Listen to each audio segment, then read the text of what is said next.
আসসালামু আলাইকুম সবাইকে। আজকে আরেকটি নতুন টপিক নিয়ে আসলাম।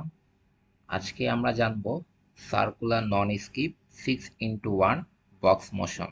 সার্কুলার নন স্কিপ বক্স মোশনটা কি? এটা হচ্ছে মূলত অটোমেটিক শাটেল চেঞ্জের মোশন। হ্যাঁ, এটা হচ্ছে অটোমেটিক ভাবে আপনার শাটেল চেঞ্জ করতে পারবে। আর এখানে হচ্ছে আপনার সার্কুলার ডিস্ক থাকে, সেই সার্কুলার ডিস্কে হচ্ছে আপনার 6টা শাটেল বক্স আপনি হচ্ছে ইনপুট করতে পারবেন আর কি। এর জন্য এটা হচ্ছে circular non skip box motion বলা হয়। মাল্টিপল বক্স মেকানিজম হচ্ছে দুই প্রকার, একটা হচ্ছে ড্রপ বক্স আর একটা হচ্ছে সার্কুলার বক্স। এটাকে circular non skip box motion কেন বলা হয় সেটা তো আমরা আগেই জানলাম। কেন বলা হয় আবার বলছি। এখানে হচ্ছে আপনার একটা সার্কুলার বক্সে আপনি 6টি শাটেল বক্স ইনপুট করতে পারবেন। এখন আমরা দেখব এটা হচ্ছে ওয়ার্কিং প্রিন্সিপালটা, হ্যাঁ, কিভাবে কাজ করে আর কি। এখানে হচ্ছে তার আগে হচ্ছে পার্টসগুলোর নাম জেনে নিই। এটা হচ্ছে আপনার ফিলার পিন, এটা হচ্ছে আপনার প্যাটার্ন সিলিন্ডার, এটা হচ্ছে আপনার শাটেল বক্স, এটা হচ্ছে রড বা কানেক্টিং রড, এটা হচ্ছে আপনার ফালক্রাম পয়েন্ট, এটা হচ্ছে আপনার ফিলার লিভার, এই যে এটা হচ্ছে ফিলার লিভার, এটা হচ্ছে এলবো লিভার। হ্যাঁ, এটা অনেকটা এলবোর মতো দেখতে, এর জন্য এটাকে বলা হয় এলবো লিভার। হ্যাঁ, এটা হচ্ছে আপনার লিফটিং হুক, এখানে হচ্ছে দুইটা লিফটিং হুক আছে। আর এটা হচ্ছে আপনার বটম লিভার, এই যে এটা হচ্ছে এখান থেকে এই পর্যন্ত হচ্ছে বটম লিভার, এখান থেকে এই পর্যন্ত হচ্ছে আরেকটা বটম লিভার। হ্যাঁ, এটা হচ্ছে বটম লিভার, এটা হচ্ছে ফালক্রাম পয়েন্ট। ফালক্রাম পয়েন্ট এই জন্য ইউজ করা হয়, ফালক্রাম পয়েন্ট থাকলে আপনার হচ্ছে লিভারগুলো হচ্ছে ইজিলি হচ্ছে উপরে আপওয়ার্ড আর হচ্ছে ডাউনওয়ার্ড ডিরেকশনে নিতে পারবেন আর কি। হ্যাঁ, ইজিলি মুভ করতে পারে, এই জন্য হচ্ছে ফালক্রাম পয়েন্টগুলো ইউজ করা হয়। হ্যাঁ, এটা হচ্ছে আপনার লিফটিং লিভার, এটা হচ্ছে ক্যাম্প, এটা হচ্ছে আপনার স্প্রিং, এটা হচ্ছে ড্র হুক, এটা হচ্ছে প্যাগ হুইল। এখানে মূলত প্যাগ হুইলের কোনো কাজ নাই। হ্যাঁ, এখন হচ্ছে কিভাবে মোশনটা হচ্ছে পাস হয় আমরা সেটা দেখি কিভাবে কাজ করে।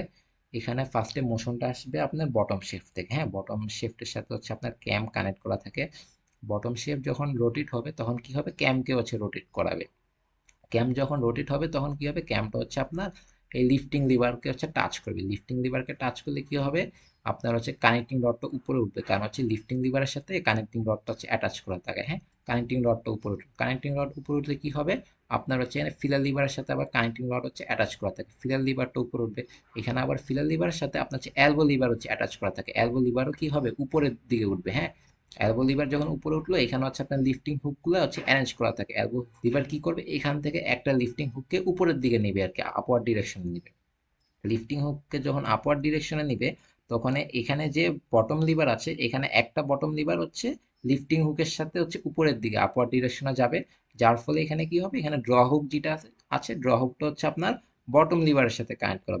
ড্র হুকটা কি হবে, নিচের দিকে নামবে আর কি, ডাউনওয়ার্ড পজিশনে যখন আসবে, ডাউনওয়ার্ড ডিরেকশনে আসবে। হ্যাঁ, ডাউনওয়ার্ড ডিরেকশনে যখন আসবে তখন এখানে কি আচ্ছা, এখানে যে শাটেল বক্সের সাথে এটা হচ্ছে এমন ভাবে অ্যারেঞ্জ করা থাকে যে শাটেল বক্সটাও যাতে ক্লকওয়াইজ হচ্ছে ঘুরে, ক্লকওয়াইজ হচ্ছে নিচের দিকে যখন ঘুরবে তখন কি হবে, আপনার এখান থেকে হচ্ছে একটা শাটেল হচ্ছে পাস হবে, শাটেলের ভিতর পান থাকে, পানের ভিতর হচ্ছে আপনার ওয়েফটিয়ান হচ্ছে কি থাকে, জড়ানো থাকে, এভাবে হচ্ছে পিকিং হয়ে গেল। হ্যাঁ, তখন আবার আরেকটা যে লিফটিং হুক আছে, আরেকটা লিফটিং হুকও এরকম সেভাবে কাজ করে। এখানে কি হবে, আরেকটা লিফটিং হুক যখন উপরে উঠবে তখন বটম লিভার হচ্ছে উপরে উঠবে, বটম লিভার উপরে উঠলে আপনার হচ্ছে ড্র হুকটা হচ্ছে নিচে নামবে, ড্র হুকটা নিচে নামলে কি হবে, আপনার এখান থেকে আরেকটা শাটেল বক্স হচ্ছে পাস হবে আর কি। হ্যাঁ, আর এখানে হচ্ছে স্প্রিং ব্যবহার করা হয় এই জন্য যাতে এই ড্র হুকটা হচ্ছে উপরে উঠলে অপর ড্র হুকটা যাতে নিচে নামে। হ্যাঁ, অপর ড্র হুক উপরে উঠলে আরেকটা ড্র হুক যাতে নিচে নামে আর কি। হ্যাঁ, এভাবে হচ্ছে মূলত হচ্ছে মেকানিজমটা হচ্ছে কাজ করে থাকে আর কি। হ্যাঁ, আর এখানে লিফটিং হুকটা আপনার হচ্ছে প্যাটার্ন সিলিন্ডার উপর বেস করে তৈরি করা হয়। আর প্যাটার্ন সিলিন্ডার কিভাবে তৈরি করা হয়, প্যাটার্ন সিলিন্ডার হচ্ছে আপনার ফেব্রিকের ডিজাইন, ফেব্রিকের যে উইভ ডিজাইনটা থাকে,